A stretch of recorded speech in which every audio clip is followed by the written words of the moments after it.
Bienvenidos a un nuevo episodio de Obcast. Soy su anfitrión, Juan Amasol. En el episodio de hoy, nos sumergiremos en una de las historias más impactantes y reveladoras que he tenido la oportunidad de leer, The Futile del reconocido autor de True Crime, Greg Olsen. Antes de comenzar, debo advertirles que el contenido de hoy es de naturaleza sensible y puede resultar perturbador para algunos oyentes. Esta historia nos llevará a los rincones más oscuros del alma humana, pero también nos mostrará la luz increíble que puede surgir de la adversidad más profunda. The Futile no es simplemente otro libro de True Crime.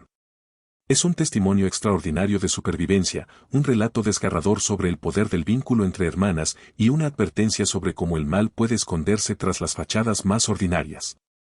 A través de una investigación minuciosa y entrevistas extensivas, Olsen nos presenta la historia de tres hermanas, Nikki, Sammy y Tori, que sobrevivieron años de torturas inimaginables a manos de su propia madre, Shelley Nodak, en la pequeña comunidad de Raymond, Washington.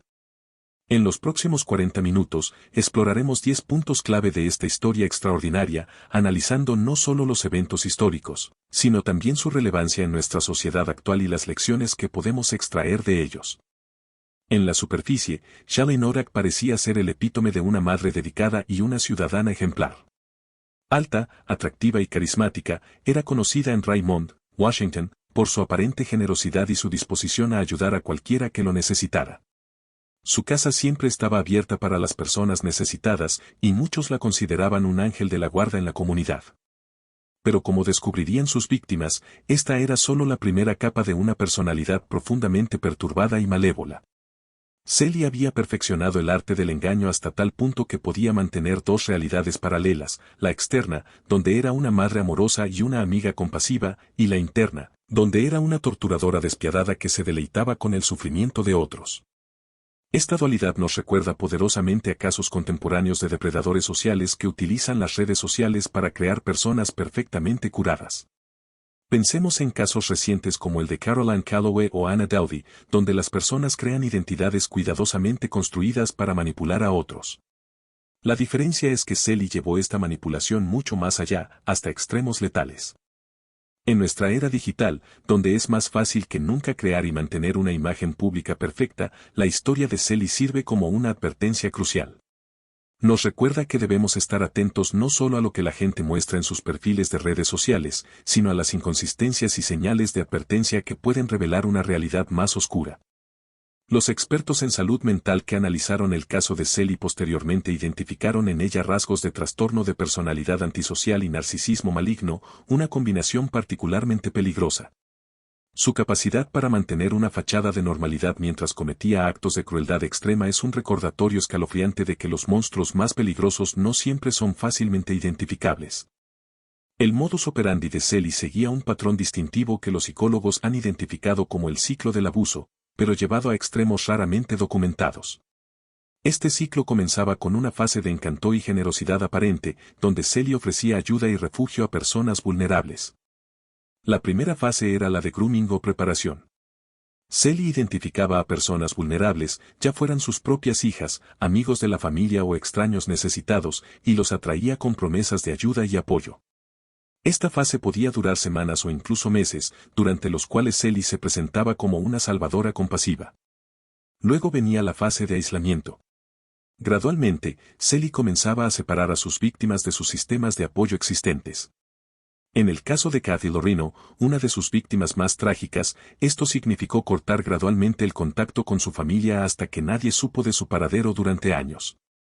La tercera fase involucraba pequeños actos de control y manipulación que iban escalando gradualmente. Comenzaba con críticas aparentemente constructivas y castigos menores por transgresiones imaginarias.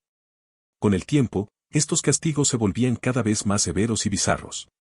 La fase final era la de tortura abierta, tanto física como psicológica. Las víctimas eran sometidas a privación de sueño, exposición a elementos, hambre y diversos tipos de humillación y abuso físico. Este patrón tiene paralelos inquietantes con formas modernas de abuso y control coercitivo. En la actualidad, los abusadores pueden utilizar tecnología para rastrear y controlar a sus víctimas, usar las redes sociales para el aislamiento social, y emplear tácticas de manipulación psicológica que pueden ser igual de devastadoras que el abuso físico. Nikki, Sammy y Tori, las hijas de Sally, desarrollaron diferentes estrategias de supervivencia que nos ofrecen lecciones profundas sobre la resiliencia humana. Cada una de ellas encontró formas únicas de mantener su humanidad en medio de circunstancias inhumanas. Nikki, la mayor, asumió el rol de protectora. Desde una edad temprana, intentó escudar a sus hermanas menores del peor abuso de su madre, a menudo atrayendo la ira de Sally hacia sí misma. Esta respuesta de lucha es común en hermanos mayores en situaciones de abuso, pero el caso de Nikki fue extraordinario por su duración y intensidad. Sammy desarrolló una capacidad extraordinaria de observación y documentación mental. Se convirtió en la cronista silenciosa de los horrores que ocurrían en la casa, memorizando detalles que más tarde serían cruciales para llevar a Sally ante la justicia. Su mecanismo de supervivencia fue convertirse en una observadora aparentemente pasiva, pero internamente activa. Tori, la más joven, desarrolló la habilidad de volverse prácticamente invisible, perfeccionando el arte de evitar la atención de su madre. Esta estrategia de congelamiento le permitió sobrevivir, aunque con cicatrices emocionales profundas. Los psicólogos modernos han identificado estas respuestas como variaciones de las reacciones básicas de lucha, huida o congelamiento ante el trauma. En la actualidad, estas mismas estrategias se observan en víctimas de bullying cibernético, acoso laboral y violencia doméstica. En el corazón de la historia de las hermanas Notek yace una pregunta inquietante que persigue a la comunidad de Raymond, Washington, hasta el día de hoy: ¿cómo pudo suceder algo así ante los ojos de todos? Durante más de 2 décadas, los vecinos, conocidos y familiares fueron testigos silenciosos de señales que, en retrospectiva, gritaban peligro. Veían a niños trabajando bajo la lluvia helada en pleno invierno, escuchaban gritos que atravesaban las paredes en la noche, notaban los moretones inexplicables, y fueron testigos de la misteriosa desaparición de personas que habían estado viviendo con la familia Notek. El fenómeno del espectador pasivo que se manifestó en Raymond no es único. Cuando los investigadores finalmente comenzaron a desentrañar la historia, descubrieron una red compleja de razones detrás de este silencio colectivo. Algunos vecinos admitieron que temían represalias y hablaban, otros creían que seguramente alguien más ya habría notificado a las autoridades, y muchos simplemente no podían reconciliar la imagen pública de Sally, la madre aparentemente dedicada y vecina servicial, con la posibilidad de que fuera capaz de tales atrocidades. Este patrón de inacción colectiva tiene ecos inquietantes en nuestra sociedad actual. En la era de las redes sociales, somos testigos constantes de la vida de los demás, pero esta visibilidad aumentada no necesariamente se traduce en una mayor responsabilidad o acción. De hecho, la sobreexposición a las vidas ajenas puede paradójicamente aumentar nuestra tendencia a la pasividad, creando una sensación de fatiga de la compasión que nos hace más propensos a ignorar las señales de advertencia. El caso de Raymond nos recuerda dolorosamente las palabras del filósofo Edmund Burke: lo único necesario para el triunfo del mal es que los buenos no hagan nada. En esta pequeña comunidad, esta verdad se manifestó de la manera más trágica posible, cobrando vidas que podrían haberse salvado si alguien hubiera decidido romper el pacto silencioso de la indiferencia. La lección más importante que podemos extraer de este aspecto de la historia es que el silencio y la inacción frente al abuso nos convierte en cómplices involuntarios de su continuación. Sally Notek no era simplemente una abusadora, era una arquitecta de la manipulación psicológica que construyó un imperio de control y terror con una precisión calculada. Su arsenal de tácticas psicológicas era tan sofisticado como devastador, convirtiendo su caso en un estudio crucial sobre el poder del control coercitivo. El gaslighting era su herramienta predilecta, podía negar eventos que habían ocurrido horas antes con tal convicción que hacía que sus víctimas dudaran de sus propios recuerdos. Era capaz de realizar un acto de crueldad por la mañana y por la tarde convencer a su víctima de que todo había sido un malentendido, o peor aún, que nunca había sucedido. Complementaba estas tácticas con una habilidad magistral para la triangulación emocional. Como una maestra del ajedrez, movía a sus víctimas como piezas en un tablero, creando alianzas temporales que luego destruía a voluntad. Un día podía hacer que una de sus hijas fuera la favorita, solo para convertirla al día siguiente en el objetivo principal de su crueldad, mientras elevaba a otra al estado de privilegiada. Su método de aislamiento estratégico era igualmente efectivo. Comenzaba sutilmente, sembrando dudas sobre las relaciones más cercanas de sus víctimas, sugiriendo que ciertos amigos o familiares no tenían las mejores intenciones. Gradualmente, iba cortando cada conexión con el mundo exterior, hasta que la única realidad que existía para sus víctimas era la que ella creaba dentro de las paredes de su casa. En nuestra era digital, estas mismas tácticas han encontrado nuevas formas de manifestarse. Los manipuladores modernos utilizan las redes sociales para el gaslighting, el aislamiento se logra a través del control de dispositivos electrónicos, y la triangulación ocurre en grupos de chat y a través de la manipulación de la presencia digital. El caso de Celi nos proporciona un marco de referencia valioso para identificar estas tácticas en sus manifestaciones contemporáneas, recordándonos que la manipulación más peligrosa no siempre es la más obvia. Mientras que las tres hermanas, Nikki, Sammy y Tori, sobrevivieron para contar su historia, hubo otras víctimas que nunca tuvieron esa oportunidad. Las historias de Kathy Loreno y Ron Woodworth representan los casos más trágicos del reinado de terror de Shalley Nodak, ilustrando su capacidad depredadora para identificar y explotar a las personas más vulnerables de la sociedad. Kathy Loreno era una peluquera local que conoció a Celi cuando ésta era cliente en su salón. En ese momento de su vida, Kathy atravesaba una etapa vulnerable, luchando con problemas de autoestima y dificultades financieras. Celi, con su radar infalible para detectar la vulnerabilidad, se presentó como una amiga comprensiva y le ofreció un lugar para vivir.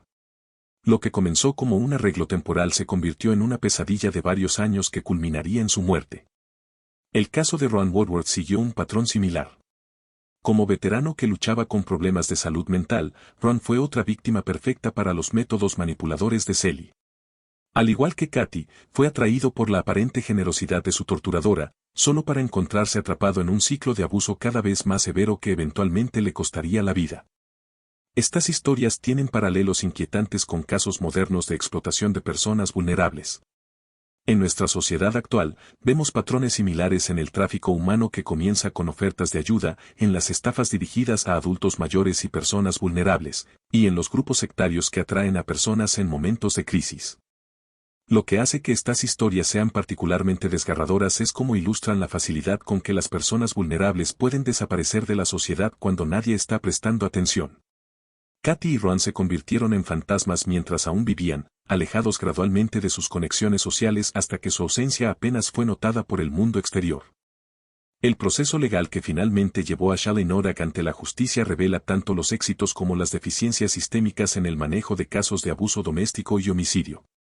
La ruta hacia la justicia fue larga y llena de obstáculos, ilustrando las complejidades de procesar casos donde el control y la manipulación han sido tan profundos y prolongados. Inicialmente, los reportes de comportamiento sospechoso fueron en gran parte ignorados. Las desapariciones de Kathy y Ron no recibieron la atención que merecían, y la falta de seguimiento permitió que el abuso continuara durante años. El punto de inflexión llegó cuando las hermanas finalmente pudieron coordinar sus testimonios, respaldados por la documentación meticulosa que Sammy había mantenido a lo largo de los años. Los fiscales enfrentaron desafíos significativos al construir el caso. La ausencia de cuerpos recuperables, la naturaleza principalmente circunstancial de la evidencia y la resistencia de algunos testigos a hablar crearon obstáculos importantes. La manipulación de Celi de la narrativa comunitaria también complicó la búsqueda de la verdad. Sin embargo, el caso Notek ha dejado un legado importante en el sistema legal. Ha influido en cambios en cómo se manejan los casos de abuso doméstico prolongado, llevando a mejoras en los protocolos de investigación y una mayor atención a los patrones de control coercitivo. Los investigadores y fiscales ahora están más capacitados para reconocer las señales sutiles de abuso y manipulación que podrían haber pasado desapercibidas en el pasado. Este caso sigue siendo relevante en la actualidad, especialmente cuando consideramos los desafíos que enfrenta el sistema judicial en el procesamiento de casos de abuso doméstico y control coercitivo. Nos recuerda la importancia de la documentación continua, el valor del testimonio coordinado de múltiples víctimas y la necesidad de un enfoque más holístico en la investigación de casos de abuso sistemático. La verdad tiene un poder transformador que puede mover montañas, derribar imperios y, en el caso de las hermanas Notek, destruir décadas de manipulación y abuso cuidadosamente construidos. Durante años, el miedo y la vergüenza las habían mantenido calladas, atrapadas en una prisión invisible de secretos y dolor. Cada una cargaba su propia versión de la verdad, como piezas separadas de un rompecabezas oscuro y terrible que solo cobraría sentido cuando finalmente se atrevieran a unirlas. Nikki, la mayor de las hermanas, fue la primera en romper el silencio. Como la protectora natural de la familia, siempre había sentido el peso de la responsabilidad sobre sus hombros. Durante años, ese sentido de responsabilidad la había mantenido callada, temiendo que hablar solo empeoraría las cosas para sus hermanas menores. Pero llegó un momento en que comprendió que el silencio ya no las protegía, sino que las mantenía encadenadas a su pasado. Su decisión de hablar fue como una grieta en una presa, pequeña al principio, pero que pronto se convertiría en un torrente imparable de verdad. Sammy, quien durante años había sido la observadora silenciosa, la cronista no oficial de su tragedia familiar, encontró en el testimonio de Nikki el valor para compartir sus propios recuerdos meticulosamente preservados. Sus años de observación callada se convirtieron en una fuente invaluable de detalles y corroboración. Y Tori, la más joven, quien había perfeccionado el arte de la invisibilidad como mecanismo de supervivencia, encontró su voz para añadir su perspectiva única a la narrativa familiar. Su testimonio, visto a través de los ojos de la más joven de las hermanas, añadió una dimensión especialmente conmovedora a la historia, revelando cómo el abuso había afectado a alguien que literalmente creció en medio de él. El poder de su testimonio colectivo resultó ser mucho mayor que la suma de sus partes individuales. Cada hermana aportó su propia perspectiva única, Nikki con su visión protectora y su comprensión más amplia de los eventos, Sammy con sus observaciones detalladas y su memoria precisa, y Tori con su perspectiva única como la más joven y su capacidad para recordar detalles que solo un niño notaría. En nuestra era actual del movimiento almohadilla Meto y las redes sociales, el poder del testimonio colectivo resuena más fuerte que nunca. Las hermanas Notek fueron pioneras en demostrar cómo las voces unidas pueden superar incluso los sistemas más arraigados de abuso y control. Su ejemplo ha inspirado a innumerables sobrevivientes a compartir sus propias historias, creando una cadena de testimonios que continúa creciendo y fortaleciendo a otros. El camino hacia la sanación nunca es una línea recta, y para las hermanas Notek, fue más bien como navegar en un océano tormentoso sin mapa ni brújula. Después de años de vivir en un mundo donde la realidad era constantemente distorsionada, donde las mentiras se entretejían tan densamente con la verdad que se volvían indistinguibles, el primer paso fue simplemente aprender a confiar en sus propias percepciones nuevamente. Para Nikki, la sanación significó enfrentar no solo el trauma del abuso, sino también la culpa del sobreviviente. Como hermana mayor, llevaba una carga adicional, la sensación de que debería haber podido hacer más, proteger mejor, actuar antes. A través de años de terapia, aprendió que había hecho todo lo humanamente posible en circunstancias inhumanas. Su proceso de recuperación incluyó aprender a perdonarse a sí misma, un viaje que continúa hasta hoy. Sammy, quien había desarrollado una capacidad casi sobrehumana para observar y recordar como mecanismo de supervivencia, tuvo que aprender a vivir en el presente. Sus recuerdos precisos, que habían sido cruciales para llevar a su madre ante la justicia, también se habían convertido en una prisión que la mantenía atrapada en el pasado. A través de terapia especializada en trauma, incluyendo EMDR, desensibilización y reprocesamiento por movimientos oculares, comenzó a procesar estos recuerdos de manera que pudiera integrarlos en su historia personal sin que la consumieran. Para Tori, el camino hacia la recuperación implicó encontrar su propia voz y presencia en el mundo. Después de años de hacerse invisible como estrategia de supervivencia, tuvo que aprender que era seguro ser vista, que su voz merecía ser escuchada, que su existencia merecía espacio en el mundo. Su proceso de sanación incluyó reconectar con su propio cuerpo y sentido de ser, aprendiendo que la visibilidad no siempre significa vulnerabilidad. Lo extraordinario de su historia de recuperación no es solo que sobrevivieron, sino como cada una encontró su propio camino único hacia la sanación mientras mantenían y fortalecían sus vínculos entre sí.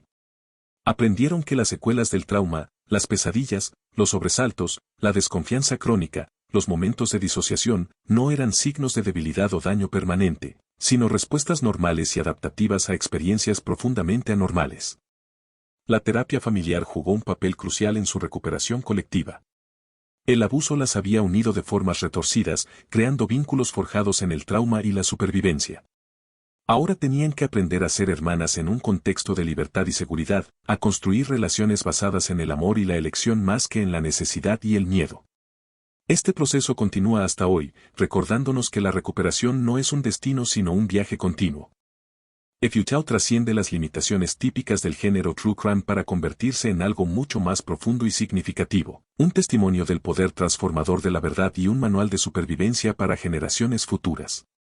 El impacto del libro se extiende como ondas en un estanque, tocando vidas y cambiando sistemas de maneras que continúan desarrollándose y evolucionando. En el ámbito legal, la historia de las hermanas Notek ha provocado cambios fundamentales en cómo se abordan los casos de abuso doméstico prolongado. Los investigadores y fiscales ahora están más atentos a los patrones sutiles de manipulación y control que Celie empleó tan efectivamente. El caso ha servido como un estudio crucial para comprender cómo el abuso puede ocurrir a plena vista, oculto tras una fachada de normalidad y respetabilidad social.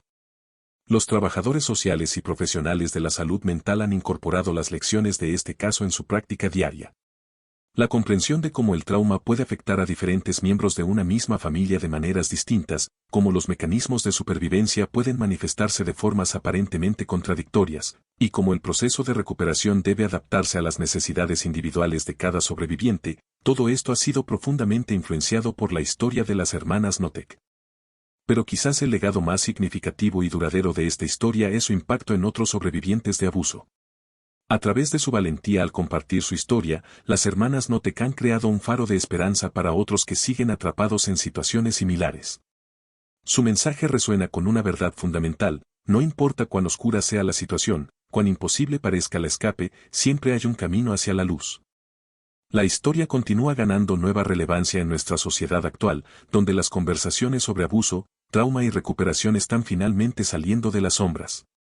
En la era de las redes sociales y la hiperconectividad, las lecciones sobre cómo el abuso puede esconderse tras una fachada de normalidad son más pertinentes que nunca. El libro nos recuerda que debemos mirar más allá de las publicaciones perfectas en Instagram y las sonrisas ensayadas para ver las señales de advertencia que podrían estar ocultándose a plena vista. El libro también nos desafía a todos a ser mejores observadores, mejores vecinos, mejores ciudadanos.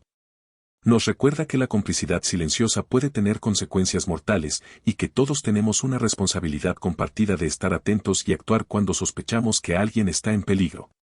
En un mundo donde es fácil voltear la mirada y decirse no es mi problema, la historia de las hermanas Notek nos recuerda el costo humano de la indiferencia.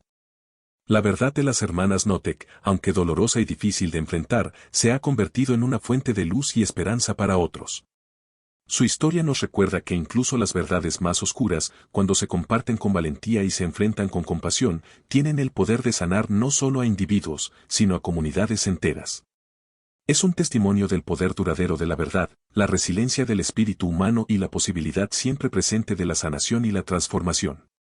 Después de este viaje intenso a través de una de las historias más impactantes de supervivencia y resiliencia, es importante reflexionar sobre las lecciones que Futau nos deja. Este libro no es solo un relato de horror y supervivencia, es un testimonio del poder del espíritu humano y una llamada de atención sobre la importancia de reconocer y combatir el abuso en todas sus formas. Las hermanas Nikki, Sammy y Tori no solo sobrevivieron, transformaron su trauma en un mensaje de esperanza y cambio. Su decisión de compartir su historia ha ayudado a innumerables personas a reconocer señales de abuso y a encontrar el coraje para buscar ayuda. Como siempre en Noblecast, queremos enfatizar que este ha sido solo un vistazo a esta obra extraordinaria de Greg Olsen. Aunque hemos analizado los puntos principales, la profundidad y los matices de esta historia solo pueden apreciarse completamente al leer el libro en su totalidad. En la descripción encontrarán enlaces para conseguir el libro y también recursos de ayuda para víctimas de abuso doméstico. Recordemos que el silencio es el mejor aliado del abuso, y que cada uno de nosotros tiene el poder y la responsabilidad de alzar la voz cuando sospechamos que alguien está en peligro. Como dijo una vez Nikki, si vos connaissez la vérité, il faut la dire, si conoces la verdad, debes contarla. Gracias por acompañarnos en este episodio especial de Oblecast. Si ustedes o alguien que conocen está experimentando abuso, recuerden que hay ayuda disponible. Los números de emergencia y recursos de apoyo están en la descripción de este episodio.